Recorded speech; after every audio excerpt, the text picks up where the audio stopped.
Greetings nerdy list aficionados and welcome back to Top 10 Nerd. Today we're going to be taking a look at some origins, but it's more specific than that. We're going to take a look at origins that have been tweaked or subtly changed over time. Some of them are scary or more just scarily bad, am I right? Please read with me, it's our exercise today, your daily dose, but I promise you some of these, they're going to take you some places. I'm Sasha and these are the top 10 scary superhero origins that we needed to change. And of course, as always, with the caveat your mileage may vary. You may like the first version or the new version better. As always, you do you.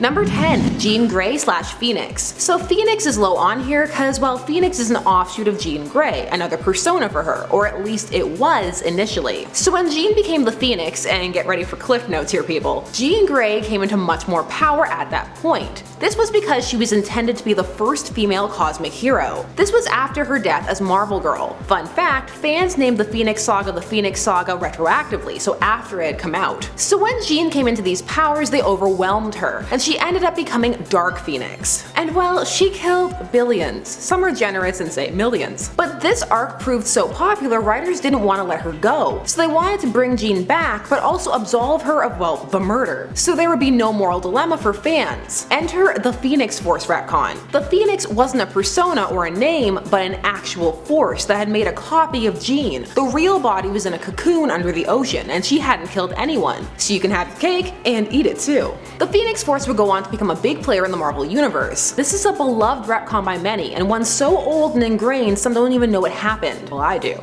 We have a Phoenix now, because Jean killed too many people, hence the Phoenix origin changed. Number 9. Hal Jordan cannot feel fear. So Hal Jordan, the second Green Lantern, given a ring by a dying alien, Abin Sur, known for his ability to overcome great fear. However, this wasn't always the case, or rather it was and then it wasn't. There was a time when it was made canon that Hal Jordan could not feel fear, like he literally couldn't. He was incapable of it because, and here comes the retcon, his ring removed the ability from his mind when it came to him, and he felt fear because, well, alien abduction. So the ring fixed that for him. It's also here that's revealed that Hal only got picked because he was closest, well, closer than Guy Gardner anyway. So for a time, this was canon, but then people got to thinking, isn't him not being able to feel fear kind of dangerous? Also, the ring is brainwashing people. Also, back to, doesn't that mean Hal could fly off the deep end? Which he did anyway. So we went back to the ring chose him because he had the ability to overcome great fear, not that it brainwashed him. Still better than I don't know what will is. I'll never forgive Heroes in Crisis for that. His ring literally would not work.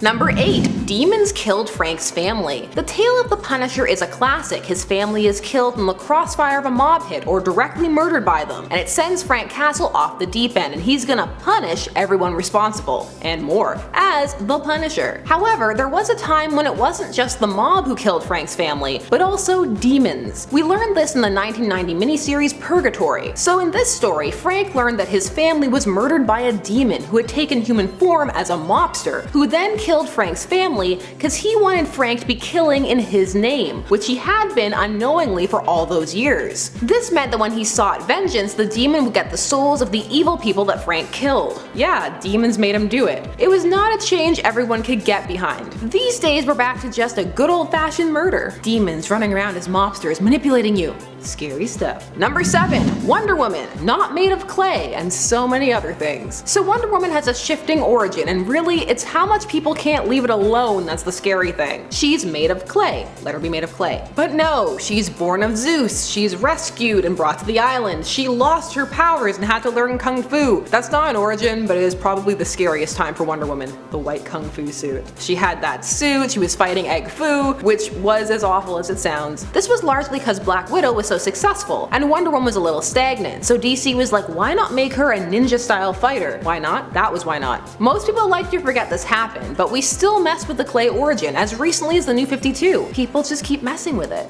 Leave it alone. Which is your favorite origin for her? Share down below. Number 6. The government put Cap on ice. So yeah, this was a thing. Instead of Cap being frozen in heroic sacrifice thawed years later, the government did it on purpose to put him out of commission, because they felt he would object to what they felt they had to do to end World War II. So Captain America as a comic series was relaunched a little after 9/11, and well, you can tell, it shows very much so in this storyline. Now Captain America had never been frozen on ice randomly randomly until Namor found him. No, now he was in suspended animation in a lab, and then Namor found him. I like that Namor finds him either way. It's the golden age bromance bond. So pretty much nobody acknowledges this as a thing. This is very much an of its time type of occurrence, meant to echo certain thoughts that were being bandied about at the time and still are today. But we're back to classic Ice Cap, the origin where he's found on ice randomly. Secret conspiracy? Scary. We know what happens when we get too far with Cap. Hail Hydra. Number 5. Vision is the Human Torch. What? How could this be? Well, let me explain. Firstly, we're talking about the first Human Torch, Jim Hammond, not the second one, Johnny Storm. Vision is not Johnny Storm. Oh man, how many hoops would they have to jump through to make that work? I'd actually want to see that. So first origin, Vision is created by Ultron and sent after the Avengers. His brain patterns were taken from Wonder Man. Okay, cool. Vision believed this was his origin for years. He was sort of the spawn of Ultron, his good son as it were. But then, Avengers number 129, he was sent back in time to see his true origin,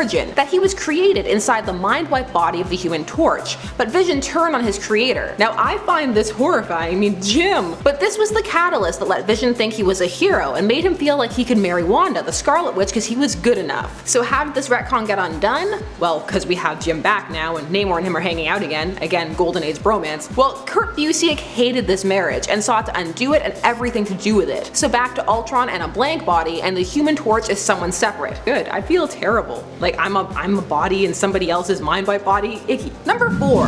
Thor takes over a body. Speaking of just taking over a body, the original origin of Thor saw him inhabiting the body of Donald Blake. Not that that was his civilian human identity, but that Donald Blake was a person who became overwhelmed by Thor when he wielded the hammer. This was dropped pretty fast, and Blake became Thor's human guise. And he just for a time at the beginning didn't remember he was Thor until, you know, he got more worthy. This change was not done because it was scary, although possession via Norse god is terrifying. Instead it was because for some readers it was proving confusing, and it raised the question, why care about Donald Blake at all if he was in no way Thor? So, presto changeo. He's Donald and Thor, and not ruining some poor innocent man's life by making him a target in huge cosmic events he'll never fully comprehend. Number 3. Falcon, the brainwashed gangster. Captain America number 117 saw the introduction of Sam Wilson, and from the start fans loved him. He was just as patriotic as Steve and an affable, likable character. He was a social worker. However, in his next appearance, the Red Skull would say he was a brainwashed hoodlum named Snap Wilson, and that he had brainwashed him so that Cap would think he had found the perfect partner, but haha, oh snap, pun intended, he hadn't. The Falcon would break free of his sleeper agentness, but would be more snappy for a bit. This would be retcon and we would go back to the first origin eventually. Because, well, it's a little racist. Your first African American superhero in American comics, not African, that was Black Panther years earlier, but of American descent, and he starts off as a positive role model only to turn into a stereotypical hood.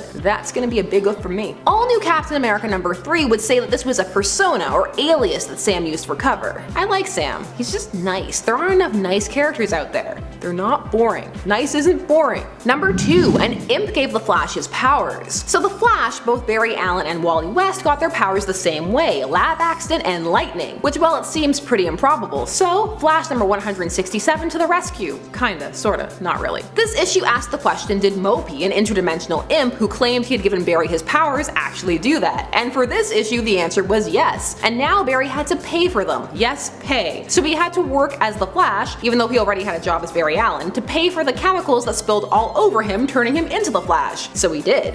And then he gave the imp his money. And we don't talk about this anymore. Number 1. Donna Troy.